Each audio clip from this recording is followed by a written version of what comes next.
Aliás, posso te falar uma coisa. Conversando com os meus amigos repórteres que estão na ativa, eles falam que tem vários promotores que vêm condenando e que vêm exercendo uma linha dura em relação à PCC. Estão muito preocupados porque eles se aproximam da aposentadoria. E quando chega a aposentadoria, perde a proteção.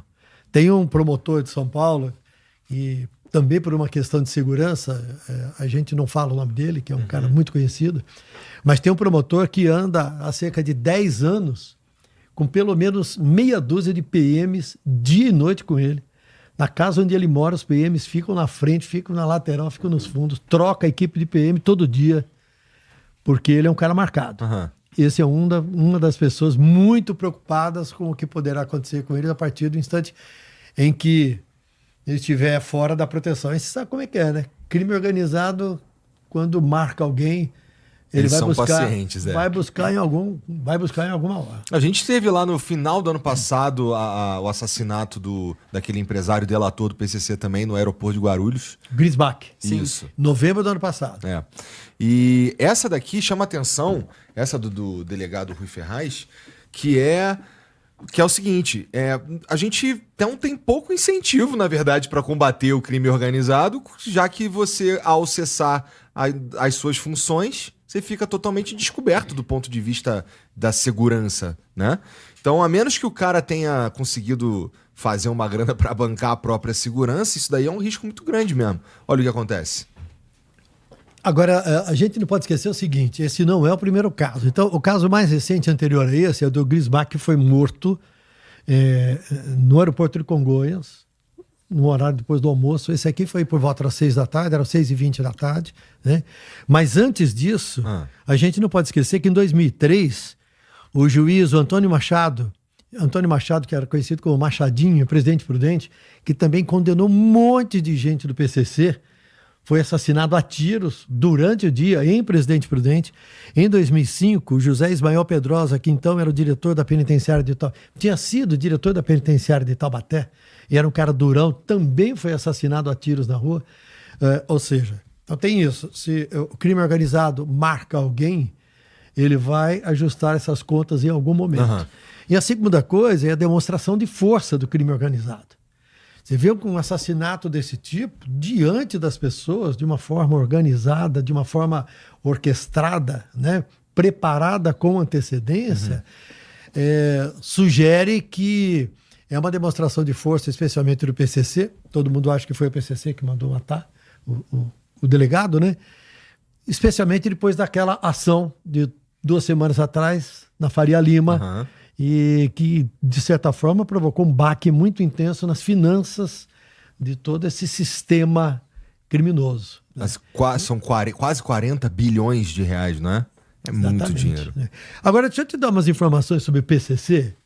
O PCC tem 40 anos. Sim. Eu me lembro, eu era repórter, a primeira vez que se falou em PCC para o governador vice-presidente da República, eu não esqueço, eu sei o que vocês fizeram no verão passado. Geraldo Alckmin falou assim, não, que crime organizado, não existe PCC, isso é tudo fantasia. Foi a primeira vez em que se falou em PCC de maneira que estava agindo de forma organizada e de maneira a tomar serviços, já tinha um embrião, né? Mas o PCC já tinha algum tipo de poder, assim, na verdade já existia há algum tempo até ser admitido pelo governador? Já existia. E estava começando a sair das cadeias, porque o PCC nasce dentro da cadeia. Ele nasce no momento em que os presos se rebelam contra o maltratamento dentro da cadeia. E os caras, o Marcola e alguns outros, que tiveram contato antes com presos políticos, começam a fazer a cabeça dos caras dentro da cadeia e falam assim, nós temos que nos organizar, nós não podemos brigar, nós temos que ser fortes aqui dentro. Eles começam a se organizar, a exigir melhores condições e eles começam a proteger o outro. E mais do que isso, o PCC implanta um sistema por meio do qual as famílias dos presos começam a receber cesta básica fora da cadeia. Está fora da cadeia, o cara está dentro da cadeia e as famílias são apoiadas pelo PCC. Aí começa a crescer a força. E à medida que tem mais força, vêm os atos criminais e vem o surgimento do dinheiro. Agora, o PCC é hoje um dos principais operadores transnacionais de exportação de cocaína do mundo. O PCC é o maior e mais importante fornecedor de cocaína para a Europa. Os cartéis mexicanos, o de Jalisco e Sinaloa, fornecem a cocaína para os Estados Unidos. E o PCC viabiliza a chegada da cocaína produzida na América Latina na Europa. Na Europa. É o mais importante intermediário. Nossa. Segundo a ONU divulgou recentemente um relatório dizendo o seguinte: em 2023, foram produzidos no mundo 3.700 toneladas de cocaína, o que dá 3.700.000 quilos. Mas a polícia diz o seguinte: para cada tonelada apreendida, tem pelo menos 7 que passaram sem serem apreendidas. Olha que louco. Porra! Ou seja, é cocaína pra caramba, né? A Ásia e a Europa são os destinos futuros do negócio do PCC. Por enquanto ele está na Europa. Mas a Ásia é um destino muito promissor e a África é uma região emergente para os negócios. Então existe uma diferença entre o PCC e o Comando Vermelho, por exemplo. Sim. O PCC age... O negócio do PCC é exportar muita coca. O Comando Vermelho é varejo. Então, isso que os especialistas dizem. O Comando Vermelho é varejo. O PCC é atacado. Essa é a função, o trabalho é diferente. E é uma rede complexa, e é uma rede horizontal, onde existem setores independentes para realizar certos trabalhos. Produção, logística, venda, distribuição. Então, ninguém sabe o outro que faz. Cada um faz uma parte do trabalho. É uma organização extremamente complexa, uma estrutura pulverizada, que tem um lucro brutal, né, que leva à corrupção e à violência, para manter o lucro. Aí completa-se o círculo. Né? E o delegado Rui, eu cheguei a entrevistar o delegado Rui algumas vezes, ele foi o primeiro cara que mandou Marcola para o RDD, o regime diferenciado que é em penitenciária federal. Ele foi o primeiro delegado que era, na época, lá para os anos 2015, o cara que mais entendia de PCC, e ele conseguiu botar os principais líderes do PCC nas prisões federais, onde era mais difícil a visita da família, o cara só tomava 1 hora de sol por dia, passava o dia inteiro em solitária, e as condições eram muito diferentes das cadeias em comum, né? Agora, uma coisa que eu acho importante, e aí eu queria saber a opinião de vocês também, que é o seguinte: os especialistas dizem que tudo isso que está acontecendo aqui com o PCC, que já acontece com a máfia, né, é algo que pode desestabilizar os sistemas políticos. Porque o poder financeiro é tão grande que esses grupos se instalam dentro da vida das cidades, dos municípios, dos estados e do país. Se infiltram na justiça, na política, na economia, e que isso até ameaça a democracia. Acho que um ponto importante também que você falou, Tramontina, é a questão da importância que o PCC vem ganhando em toda a América. Porque a gente teve um anúncio ontem, por exemplo, do Marco Rubio, que é o secretário de Estado dos Estados Unidos, colocando que novas sanções vão ser feitas contra o Brasil, por conta do Bolsonaro, da condenação e tal, né? E existem alguns caminhos que os americanos podem seguir para fazer essa condenação. Um dos caminhos são aumentar as sanções contra o Brasil de 50%. Dificilmente isso vai ser feito, porque já está prejudicando a economia americana com inflação, tudo tal. Aplicação da Lei Magnitsky contra outras autoridades, sem ser o Alexandre de Moraes, e colocar o Comando Vermelho e o PCC como organizações terroristas, para igualar mais ou menos o que está sendo feito com a Venezuela, por exemplo, que colocou o cartel Los Soles, por exemplo, o cartel Tren Aragua como grupos terroristas. E a própria Carolina Leavitt, por exemplo, que é a porta-voz da Casa Branca, ela falou que as sanções que podem ser aplicadas contra o Brasil não são apenas sanções econômicas, podem ser também sanções militares. Então, o que está se especulando nos Estados Unidos?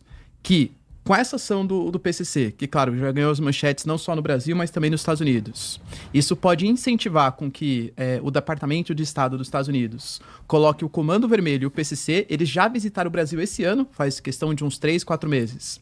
Conversaram com autoridades brasileiras, o Brasil não quis designar como organização terrorista, Porque, pela própria Constituição americana, eles consideram que se existe um grupo terrorista, eles podem fazer uma ação contra aquele grupo, mesmo sem autorização do Estado onde o grupo está. Então, por exemplo, vamos imaginar que os americanos, na semana que vem, como parte das sanções contra o Brasil, coloquem o Comando Vermelho e o PCC como grupos terroristas. Isso poderia autorizar ações do governo americano no território brasileiro, mesmo sem autorização do Brasil. Que coisa absurda. Então olha a escalada da violência que pode acontecer. Você viu que o Trump ontem anunciou que o governo, que as forças militares americanas destruíram um barco com 3 pessoas que, teoricamente, transportariam cocaína na Venezuela. Sim. Né? É isso, esse tipo de ação. Eles poderiam desembarcar um comando aqui, com helicópteros, não sei o quê, e descer em tal lugar e entrar armado para fazer alguma coisa. Ou pelo menos fazer Né? uma pressão política. Mais ou Sem menos o que dúvida. acontece com a Venezuela. Ninguém sabe se realmente os americanos vão invadir a Venezuela ou se não vão, mas só de ter o posicionamento de várias embarcações militares na região do Caribe já é uma baita pressão contra o Maduro. A gente sabe que o Trump não tem aquele relacionamento com o Lula. Então, colocar, por exemplo, militares próximos do litoral brasileiro já seria um baita argumento, por exemplo, para a direita brasileira tentar fortalecer. Olha, tá vendo que o Lula é aliado do PCC, é aliado do Comando Vermelho, para tentar causar algum tipo de desestabilização política do Brasil. Cara, eu suponho que tem uma galera que até gostaria que isso daí acontecesse, né? No sentido de, vai chegar aqui e vai salvar a gente do crime organizado e tudo mais. Mas acho que talvez a gente precisasse pensar que o objetivo real não é exatamente acabar com o PCC ou acabar com o Comando Vermelho. O objetivo real talvez possa ser desestabilizar, possa ser uma maior influência, possa ser vários outros objetivos ocultos mascarados pela ideia de vou lá destruir um grupo terrorista e tudo mais. Bom, a gente nem faz tanto tempo assim que eles foram atrás de petróleo dizendo que estavam indo atrás de terrorista. Né? No Iraque, por No exemplo. Iraque, por exemplo. Exatamente. E aí foi dito que os iraquianos estavam produzindo bomba atômica, né, artefatos nucleares, quando nunca existiu isso. Na prática não existiu. A gente não pode esquecer que os americanos já participaram ativamente da vida brasileira, né, inclusive durante o golpe militar de 64, tem documentos que mostram isso. Né? Agora, a gente não sabe até onde vai uma questão que é política e até o quanto a questão política ultrapassa esses limites, né? E invade outras searas, né?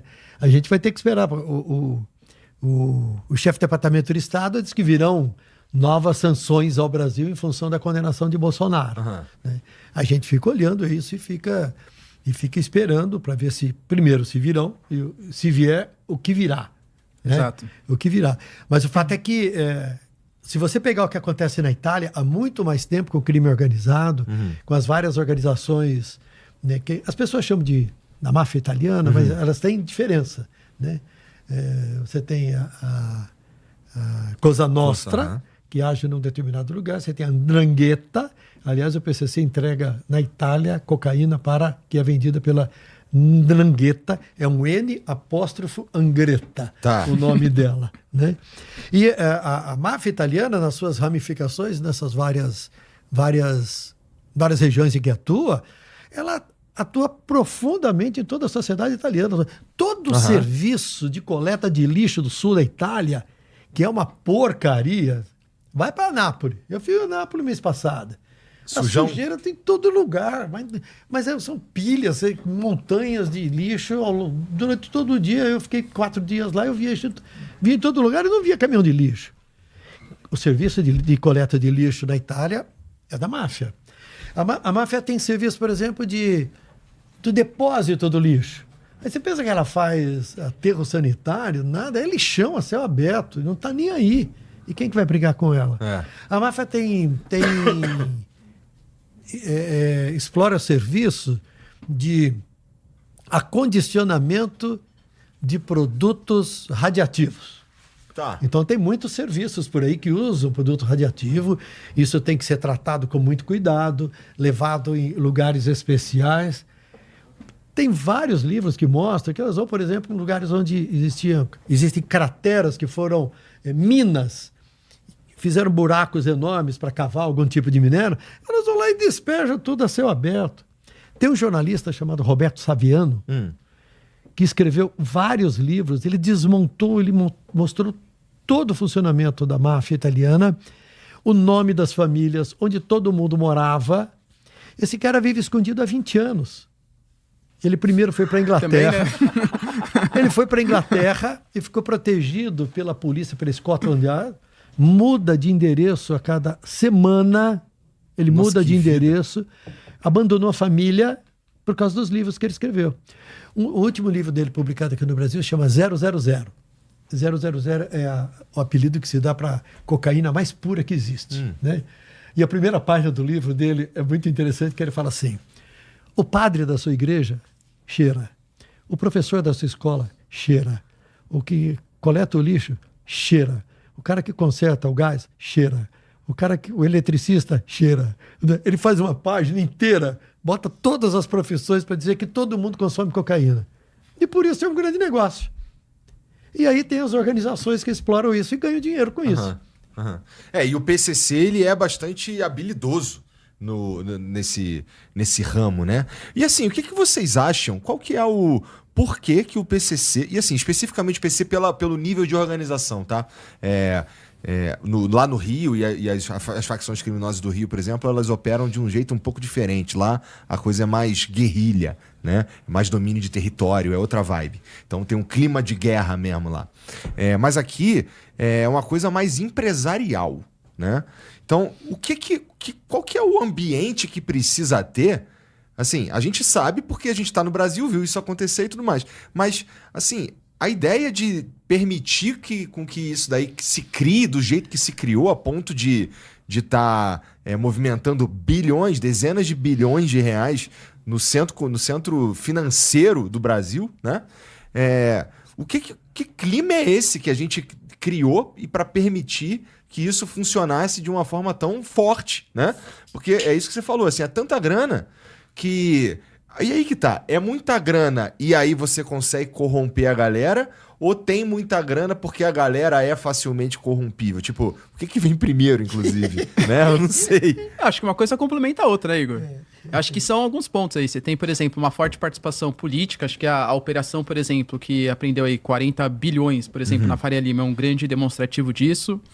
Existem relações, né, de políticos, deputados estaduais, deputados federais, senadores, que também impedem que um combate mais efetivo aconteça. Até deixando bem claro, acho que a posição de nós três, quando a gente fala, por exemplo, que os Estados Unidos usaria o PCC para amedrontar o Brasil, nenhum de nós três está defendendo o PCC, né? Não é isso, deixando bem claro, né? Claro.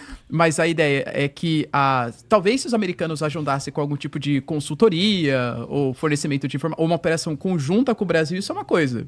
Agora, eles posicionarem embarcações militares ou ameaçarem o território brasileiro por conta de eles considerarem como grupos terroristas, aí são coisas diferentes.